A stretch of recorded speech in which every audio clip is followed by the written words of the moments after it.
Hey guys, this is Brandon Card, Bassmaster Elite Series Pro. I want to take y'all on a tour of my 2017 Bass Cat Era powered by a Suzuki 250 SS. I'm going to talk about how it's rigged, how I have everything set up, and even dive into how my tackle and everything's laid out in this boat. Come on guys, check this out.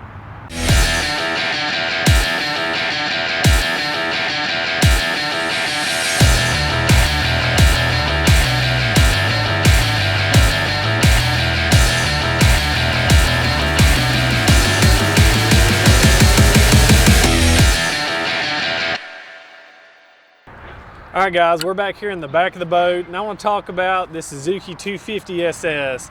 You know, I love this engine. I've ran it for 5 years on the Elite Series and I just cannot say enough good things about Suzuki engines. They're so dependable, the fuel economy is great, the top end speed, whole shot, the list goes on and on. I've never had a breakdown on the water, so you know that's key when I'm fishing on the Elite Series. When I turn the key, I know it's going to crank up, and I always know it's going to get me back into weigh-in. And you know, a lot of people ask me how I have this engine propped out, and so Suzuki lower units are geared a little bit differently than other lower units on the market. It's a lower gear ratio, so I actually get away with a 28 pitch 4-blade. So a lot of people see that and they're like, man, that's such a huge prop. But this bad boy turns it all day long and I still have a great hole shot. And another way that I maximize my hole shot is a Bob's Machine Shop Action Series jack plate. It's a hydraulic jack plate, 8-inch setback, and it's just super durable, just all metal construction. It's not going to bend and flex whenever you hit waves, and it's very quick too. So whenever you're running in shallow water and you have to get your engine up, you just hit the switch and you can get a 6-inch rise in just a matter of seconds. So that's another way that I can maximize my hole shot is raise it all the way up, and then you know, once I get it on pad, then I'll take it back down to a safe running level. Something else that I have back here in the back that I would not do without, these Power Pole 8-foot blades. I love these things. When I'm fishing shallow water, if I catch a fish, I drop the power poles and I can really pick that area apart. And also something that a lot of people don't think about, whenever you're loading a boat by yourself, these things are key. You just pull up to the dock, drop your power poles, go get your truck, and you're good to go. You don't have to fool around with any ropes or anything like that. So I think that's it for the back. Let's go up front and we'll talk about that. I got my Lowrance HDS 12 right here on a Bass Boat Technologies mount. You know, I like to have this unit as close to me as possible so that mount gets it up a little bit higher, and I really like that. I got my Hydro-Wave right up here in the front. You know, that's essential for fishing offshore.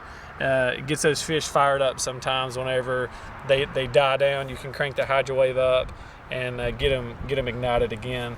I'm using a Minn Kota Fortrex 112, and I have something else. I have an HDI transducer up here on the front. So that's a down scan and traditional sonar up here. So that's really key. Also, it has the capabilities of using chirp. And so chirp is something that's been used in the saltwater game for years. We're just now getting it over here in freshwater, and chirp just helps you get better target separation. So when you're fishing vertically, you can see the fish sitting on the bottom a lot easier than you could before. A few other cool features here on the head of the trolling motor. I have this Grass Goat, which is new. I just put this on. I was down at Okeechobee last week and tested it. And so what this does is it actually cuts the grass. It actually kind of acts like scissors. So with the propeller spinning, it's going to cut the grass right here. So it keeps all that grass from balling up on the foot of your trolling motor. So you can go through some thick hydrilla mats and never get balled up or hung up. I got my Hydro-Wave speaker mounted right here. And one more thing I'm going to talk about is the Bob's Machine Shop Big D handle. This is an all molded handle, super rigid. It's not going to break on you. I like the oversized handle. You know, you can just pull it a lot better. And it also has a metal cord here.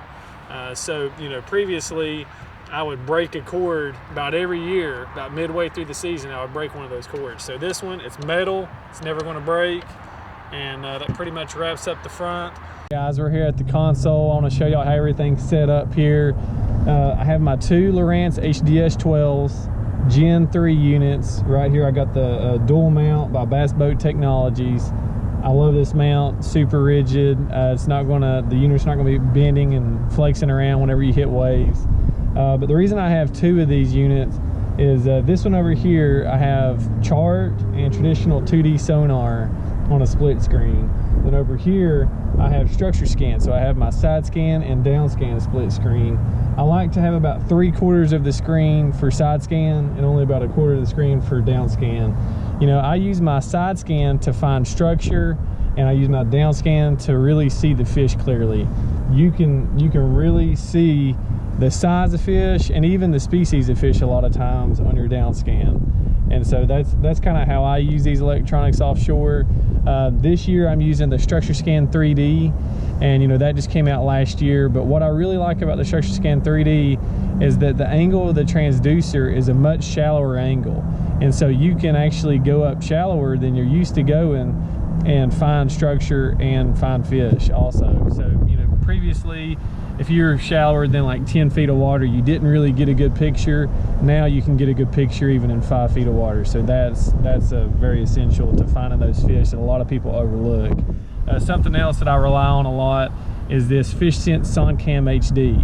So this is an underwater camera, and you know, this kind of helps me you know, see exactly what I'm seeing here on my Lowrances. So when I find a school of fish, you know, I think they may be bass, but I don't know for sure. I'm going to drop this down there on them, and I can really tell. Obviously, I'm looking at the fish, so I can see exactly what's down there. A lot of times, white bass and crappie and even drum will school in the same areas that largemouth bass do. And so, you know, this camera, you can actually pull this up on your smartphone. There's an app, and so you can get the live video directly on your smartphone, or you can connect it to your Lowrance units. And so you have that live video feed, and this is a great way of finding fish offshore, and even, you know, dropping it in under docks and laydowns and stuff up shallower. And it's really fun to play with when the fish are on the bed. You can drop it on a bed and see exactly what that fish is doing, and that's pretty cool too. I'm super impressed with the storage up here on the front deck. Let's start out with the rod locker over here on this side. Very deep, super spacious. I did take out the rod organizer up front. That way I could fit even more rods. I use these rod gloves, and I can stick a lot more rods in there. I could probably fit 30 or 40 Abu Garcia rods in this rod locker. Over here I have my hard baits. I have all my Yo-Zuri hard baits on this side.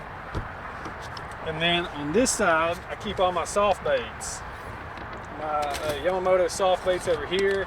And I like to put them in these 3700s. A lot of other guys keep just bukus of plastic bags. And for me, that's confusing. This is the way I can stay organized.